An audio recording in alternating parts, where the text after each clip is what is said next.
Selamat pagi Bapak. Om Swastiastu.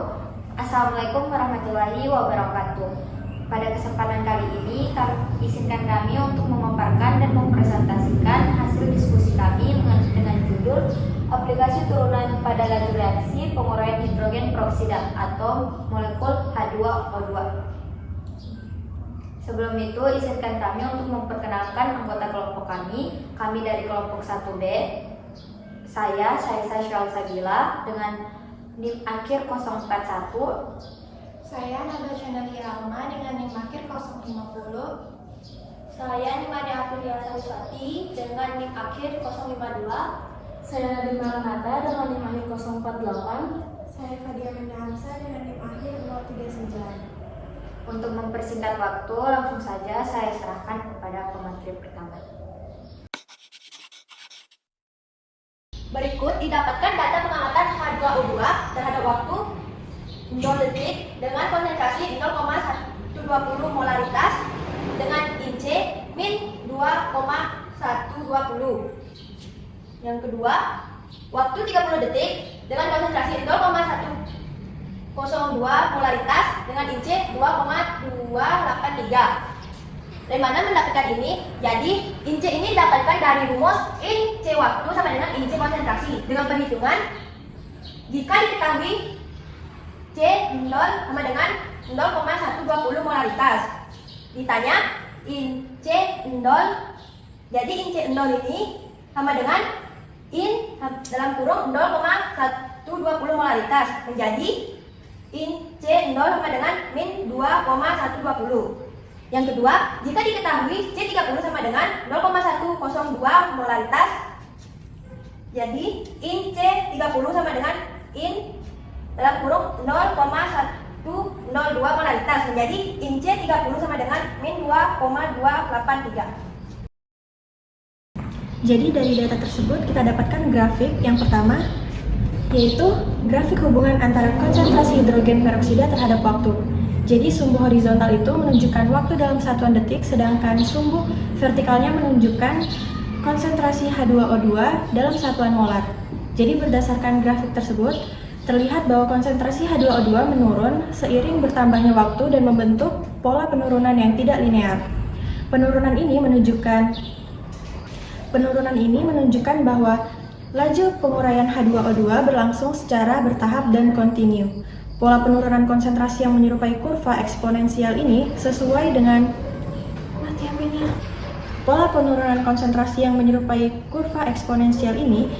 dengan karakteristik reaksi orde 1, di mana konsentrasi reaktan menurun secara eksponensial terhadap waktu. Dengan demikian, grafik ini menunjukkan pemodelan matematis konsentrasi H2O2 terhadap waktu menggunakan fungsi eksponensial. Selanjutnya ada grafik kedua. Grafik ini menunjukkan hubungan antara laju reaksi atau DC per dt terhadap waktu. Jadi nilai laju reaksi pada grafik ini bernilai negatif, yang menandakan bahwa konsentrasi H2O2 berkurang akibat terjadinya reaksi penguraian. Dari grafik ini terlihat bahwa besar laju reaksi semakin menurun seiring bertambahnya waktu. Pada awal reaksi, laju reaksi relatif besar karena konsentrasi H2O2 masih tinggi. Namun, seiring berkurangnya konsentrasi H2O2, maka laju reaksinya juga menjadi semakin kecil. Hal ini menunjukkan bahwa laju reaksi bergantung langsung pada konsentrasi reaktannya, sesuai dengan hukum laju reaksi orde 1.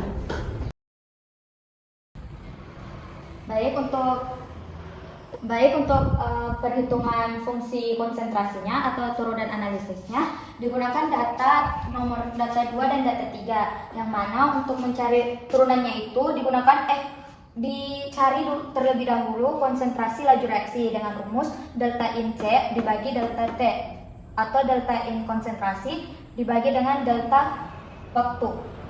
Dimasukkan yang mana in C2-nya yaitu min 2,442 dan INC 1-nya min 2,283, dan untuk waktunya digunakan waktu 60 dan waktu 30. Nah, bisa dilihat di papan didapatkan hasil K-nya atau konstanta laju reaksinya yaitu 0,0053. Selanjutnya digunakan untuk menghitung fungsi turunan analitisnya, yang mana digunakan konsentrasi terhadap waktu dengan rumus dC per dt sama dengan Kc. Dan untuk konsentrasi yang dinyatakan secara eksplisit sebagai fungsi waktu, C sama dengan C0 E pangkat min Kt, atau dirumuskan sebagai turunan eksplisitnya, yaitu dC per dt sama dengan min K konsentrasi awal E pangkat min Kt. Sebagai contoh soal, diketahui konsentrasi awalnya yaitu yang ini 0,120 molaritas. Selanjutnya konstanta laju reaksinya 0,0053. Nah, ditanyakan yaitu laju penurunan konsentrasi terhadap waktu dengan menggunakan rumus dC per dt sama dengan d per dt dalam kurung konsentrasi awal E pangkat min Kt. Dimasukkan angkanya, yang mana K-nya itu 0,0053, konsentrasi awalnya digunakan 0,120, pangkat K-nya itu 0,0053. Nah, didapatkan hasil sebagai 0,00636 atau 6,36 kali 10 pangkat min Kt. Nah, itulah tadi rumus untuk mencari fungsi konsentrasi atau turunan analisisnya. Makasih. Baik, selanjutnya saya akan menjelaskan mengenai turunan numerik. Jadi turunan numerik ini biasanya digunakan ketika laju reaksi terhadap waktu tidak diketahui secara analisis. Untuk tabel hasil turunan numeriknya bisa dilihat di sini ada interval waktu untuk 0 sampai 30 detik. Itu masukkan turunan numerik minus 0,00060. Dan untuk interval yang kedua 30 sampai 60 detik masukkan turunan numerik sekitar minus 0,00050. Untuk perhitungannya saya gunakan perhitungan interval waktu dari 30 sampai 60 detik. C2-nya itu adalah konsentrasi yang tadi sudah diketahui. Untuk C2-nya itu ada 0,102. Dan untuk C3-nya itu konsentrasi yang ketiga sama dengan 0,087. Dan waktu yang digunakan itu 30 dan 60 detik intervalnya. Lalu yang ditanya itu adalah turunan numerik. Untuk turunan numeriknya sendiri itu menggunakan rumus dC per dt. Untuk lebih lengkap itu diuraikan lagi seperti delta C dibagi delta T. Untuk delta T-nya ini adalah selang waktu. Diuraikan lagi untuk delta C-nya itu jadinya konsentrasi yang ketiga dikurang konsentrasi yang kedua. Lalu dibagi waktu yang ketiga dikurang oleh waktu yang kedua. Lalu dimasukkan angka-angkanya, jadinya sama dengan 0,087 dikurang 0,102 dibagi 60 kurang 30, itu mendapatkan hasil yaitu minus 0,00050 molaritas per detik. Terima kasih. Oke, selanjutnya masuk ke bagian analisis data. Berdasarkan data konsentrasi hidrogen peroksida terhadap waktu, terlihat bahwa konsentrasi H2O2 terus menurun seiring bertambahnya waktu. Pada awal reaksi, konsentrasi masih cukup tinggi lalu berkurang secara bertahap hingga akhir pengamatan. Penurunan konsentrasi ini menunjukkan bahwa reaksi penguraian H2O2 berlangsung secara kontinu. Ketika data dianalisis menggunakan model reaksi orde 1, hubungan antara konsentrasi dan waktu membentuk pola eksponensial. Hal ini diperkuat oleh grafik konsentrasi terhadap waktu yang menunjukkan kecenderungan linear. Selanjutnya, laju reaksi ditentukan menggunakan konsep turunan. Secara analitis, laju reaksi diperoleh dari turunan fungsi konsentrasi terhadap waktu yang menunjukkan laju reaksi sebanding dengan konsentrasi H2O2 yang tersisa.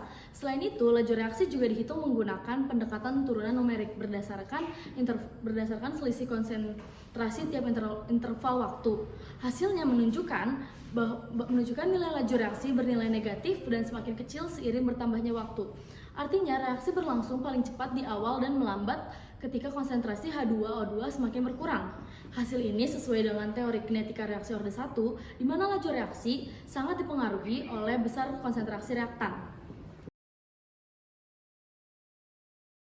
Sebagai kesimpulan, penguraian hidrogen peroksida menunjukkan konsentrasi seiring waktu yang mengikuti pola eksponensial reaksi orde 1. Laju reaksi penguraian H2O2 dapat ditentukan menggunakan konsep turunan, baik secara analitis maupun numerik. Hasil perhitungan menunjukkan bahwa Laju reaksi paling besar terjadi saat konsentrasi masih tinggi dan terus menurun seiring berkurangnya konsentrasi reaktan. Dengan demikian, konsep turunan dalam matematika terbukti berperan penting dalam menjelaskan laju reaksi kimia secara kuantitatif. Hal ini menunjukkan adanya keterkaitan yang erat antara matematika dan kimia, khususnya dalam analisis kinetika reaksi penguraian hidrogen peroksida.